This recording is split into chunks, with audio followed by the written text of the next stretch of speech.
Good morning students, myself Kothi Chala. Today I am going to start your science subject in standard 7. Your chapter first is nutrition in plants. तो plants को कैसे nutrition मिलता है वो आपको पढ़ना है. तो in class 6 you learned that food is essential for all living organism. You also learned that carbohydrates, proteins, fats, vitamins and minerals are components of food. These components of food are necessary for our body and are called nutrients. तो इधर लिखा है कि class 6 में आप पढ़ चुके हो कि सभी लिविंग ऑर्गेनिज्म को फूड की ज़रूरत होती है. यू ऑल्सो लर्न मतलब आप वो भी पढ़ चुके हो कि carbohydrates, proteins, fats, vitamins and minerals वो सारे फूड के क्या है कंपोनेंट्स है, वो हमारी बॉडी के लिए ज़रूरी है. तो न्यूट्रिएंट्स मतलब तो कोई भी चीज़ हमारी बॉडी में एब्जॉर्ब होके हमें क्या देती है एनर्जी, तो वो हमारा क्या हो गया न्यूट्रिएंट्स. जिस वर्ड के नीचे अंडरलाइन किए वो आपको नोट डाउन कर देना है. All living organism required food, सभी लिविंग ऑर्गेनिज्म को फूड की ज़रूरत होती है. Plants can make their food themselves but animals including humans can not. They get it from plants or animals that eat plants. Thus humans and animals are directly or indirectly depend on plants. तो क्या लिखा है, सभी living organism को food की ज़रूरत होती है. जो प्लांट है वो अपना खाना खुद बना सकता है बट एनिमल्स एंड ह्यूमन खुद बना सकता नहीं है, क्योंकि प्लांट में क्या होता है क्लोरोफिल पिगमेंट होता है, वो हमारे ह्यूमन में होता नहीं है. ह्यूमन और एनिमल्स में दोनों में नहीं होता है. तो ह्यूमन एंड एनिमल्स है वो डायरेक्टली और इनडायरेक्टली किसके पर डिपेंड करता है, प्लांट पर डिपेंड होते हैं. उसके बाद है mode of nutrition in plants. तो क्या है, plants are the only organism that can prepare food for themselves by using water, carbon dioxide and minerals. The raw materials are present in their surrounding. तो क्या लिखा है, तो plant में nutrition कैसे मिलता है वो उसमें लिखा है उसके मोड से. तो प्लांट एक ऐसा ऑर्गेनिज्म है जो अपना फूड खुद बनाता है और फूड बनाने के लिए वो क्या क्या यूज़ करते हैं, तो water, carbon dioxide and minerals. The raw materials are present in their surrounding मतलब जो कच्चे मटेरियल्स होते हैं वो उसके सराउंडिंग में होते हैं, प्रेजेंट होते हैं. The nutrients enable living organism to build their bodies, to grow, to repair damaged parts of their bodies and provide the energy to carry out life process. Nutrition is the mode of taking food by an organism and its utilisation by the body. The mode of nutrition in which organism make food themselves for simple substance is called autotrophic. क्या बोलते हैं उसको, autotrophic. Auto मतलब self, trophs मतलब जो nourishment होता है वो nutrition. Therefore plants are called autotrophs. The animals and most other organism take in readymade food prepared by the plants. They are called heterotrophs. The heteros मतलब other. तो modes of nutrition in plants में क्या लिखा है, तो nutrition हमारे body में क्या देता है, एनर्जी. हमारी बॉडी का ग्रोथ करता है, जो डैमेज पार्ट है उसको क्या करता है, रिपेयर करता है. तो इस कोड क्या हो गया न्यूट्रिशन, ये न्यूट्रिशन की डेफिनेशन है. तो न्यूट्रिशन एक ऐसा मोड है कि बॉडी में कैसे ले रहे हैं और कैसे यूटिलाइज करता है. तो टाइप्स से फूड को यूटिलाइज होता है. दो टाइप्स है उसका, एक फर्स्ट है ऑटोट्रॉफिक एंड सेकंड है हेट्रोट्रॉफ्स. तो ऑटोट्रॉफिक प्लांट्स के लिए होता है एंड जो हेट्रोट्रॉफिक्स है वो किसके लिए होता है, एनिमल्स के लिए. तो यहाँ है ये वो पूछ रहा है कि जो फूड फ्रैक्शन होता है प्लांट्स में होती है वो कहाँ लोकेटेड होती है, फूड फैक्ट्रीज कहाँ लोकेटेड होती है. तो प्लांट्स के हर एक पार्ट में खाना बनता है कि कोई चौकस essential whether food is made in all parts or plant only in certain की मतलब कोई चौकस पार्ट होता है जिसमें वो खाना बनता है.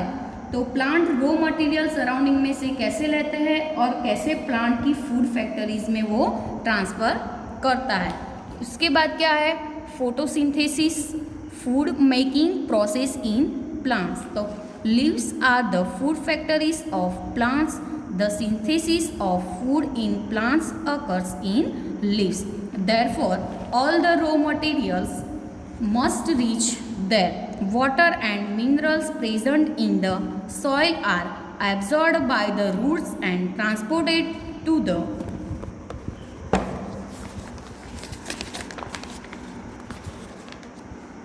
leaves. Carbon dioxide from air is taken in through the tiny pores present on the surface of the leaves. जो leaves की surface है उसमें वो pores क्या है, प्रेजेंट है। These pores are surrounded by the guard cell। उसको क्या बोलते हैं, guard cell। Such pores are called stomata। ये क्या है, stomata। Water and minerals, तो इधर क्या लिखा है, Bujo wants to know how water and minerals absorbed by the roots reach the leaves। मतलब वो क्या जानना चाहते हैं कि water and minerals रूट में से कैसे ऑब्जर्व होता है और लीव्स तक पहुंचते हैं। Water and minerals are transported to the leaves by the vessels which run like pipes throughout the root, the stem, the branches and the leaves. ये सारे के थ्रू वो कहाँ तक पहुँचते हैं, लीव्स तक। They form a continuous path और passage for the nutrients to reach the leaf। You will learn about transport of materials in plants in chapter 11। तो फर्स्ट पैराग्राफ में क्या लिखा है, तो फूड बनाने की फैक्ट्री प्लांट्स में कहाँ है, तो प्लांट्स के जो लीव्स होते हैं वो उसकी क्या है, फूड फैक्ट्री। तो फूड पूरा प्लांट नहीं बनाता, उसके जो लीव्स होते हैं वो बनाते हैं। तो खाना बनाने की जो रो मटेरियल्स चाहिए वो लीव्स तक पहुँचने चाहिए। तो सॉइल में भी वाटर एंड मिनरल्स क्या होते हैं, प्रेजेंट होते हैं। तो रूट जो होते हैं वो सॉइल में से वाटर एंड मिनरल्स एब्जॉर्ब करके क्या लीव्स तक वो क्या करते हैं, पहुंचाते हैं। उसमें छोटे छोटे क्या होते हैं, पॉर्स होते हैं, वो उसकी सरफेस पर वो होते हैं छोटे छोटे। तो उसकी कार्बन डाइऑक्साइड उसके पत्ते हैं उसमें क्या चला जाता है। तो वो पोर्स को क्या है, गार्ड सेल से वो पोर्स को हम क्या बोलते हैं, स्टोमाटा। तो water and minerals are minerals वो दोनों ट्रांसफर होकर लीव्स तक पहुंचते हैं बाय वेसल्स। तो एक पाइप जैसा वेसल्स होता है वो रूट से लीव्स तक जाते हैं। वो रूट से लेकर स्टीम से लेकर ब्रांचेस से लेकर लीव्स तक पहुंचता है। जो ये कंटिन्यूअस पाथ है वो बीच में ब्रेक नहीं होता। तो आप ये चैप्टर 11 में आगे पढ़ोगे।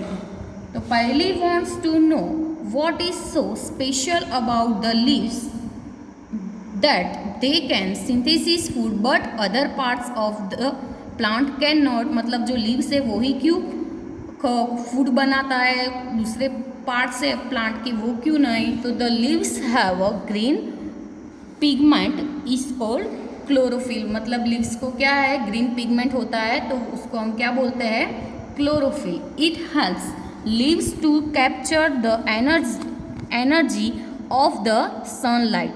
This energy is used to synthesis prepare food from carbon dioxide and water. Since the synthesis of food occurs in the presence of sunlight, it is called photosynthesis। उसको हम क्या बोलते हैं, फोटोसिंथेसिस। तो फोटो का मतलब क्या होता है, लाइट, एंड सिंथेसिस का मतलब कंबाइन करना वो। So we find that chlorophyll, sunlight, carbon dioxide and water are necessary to carry out the process of photosynthesis। It is unique process on the earth. वो अर्थ पर एक unique process है। The solar energy is captured by the leaves and stored in the plant in the form of food.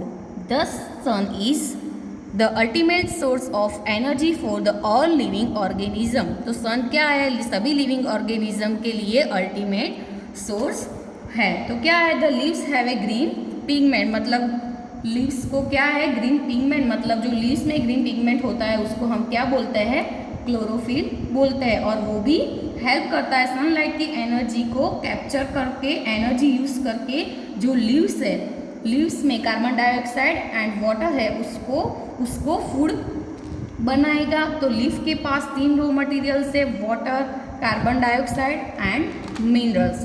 तो light के process में combine होना वो क्या है, फोटोसिंथेसिस। तो फोटोसिंथेसिस के लिए पहला हमें क्या चाहिए, chlorophyll, sunlight, carbon dioxide and water. ये सारे फोटोसिंथेसिस की प्रोसेस में चाहिए हमें एक यूनिक प्रोसेस है वो अर्थ पर। ये क्या है, एक अर्थ पर यूनिक प्रोसेस है। Can you imagine life on earth in the absence of photosynthesis. तो आपने कभी इमेज किया है कि बिना फोटोसिंथेसिस लाइफ पॉसिबल है? तो in the absence of photosynthesis there would not be any food. The survival of almost all living organisms directly or indirectly depends upon the food made by the plants. Besides oxygen, which is essential for the survival of all living organism, is produced during photosynthesis. In the absence of photosynthesis, life would be impossible on the अर्थ। तो उसमें क्या लिखा है, तो photosynthesis के absence में कोई खाना नहीं बचेगा। तो सभी लिविंग ऑर्गेनिज्म है डायरेक्टली और इनडायरेक्टली किसके पर डिपेंड करता है, जो प्लांट जो खाना बनाता है उसके पर डिपेंड करता है। तो ऑक्सीजन भी सभी लिविंग ऑर्गेनिज्म के लिए एसेंशियल का मतलब क्या होता है, वो सभी लिविंग ऑर्गेनिज्म के लिए ज़रूरी है। इन द एब्सेंस ऑफ मतलब के फोटोसिंथेसिस, मतलब जो फोटोसिंथेसिस नहीं है तो लाइफ भी इम्पॉसिबल है।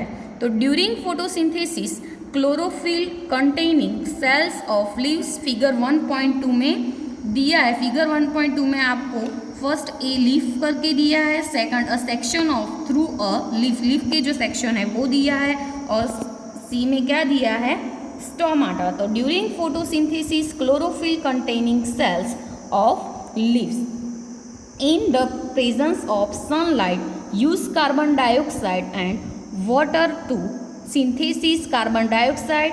The process can be represented as an equation. इधर इक्वेशन में दिया है कि कार्बन डाइऑक्साइड प्लस वाटर जो सनलाइट एंड क्लोरोफिल की लीव्स में प्रोसेस करेंगे तो क्या मिलेगा, carbohydrate and oxygen. Carbon dioxide को क्या बोलता है, CO2 एंड वाटर को क्या बोलता है, H2O।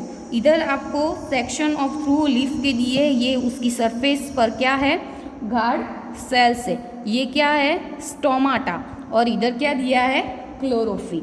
ये लीफ है तो लीफ की सरफेस पर ये सारे क्या गार्ड सेल्स मतलब पोर्स होते हैं। इधर क्या दिया है, स्टोमाटा, ये स्टोमाटा का गार्ड सेल है, और ये इधर स्टोमाटल ओपनिंग है, इधर से उसका ओपनिंग होता है।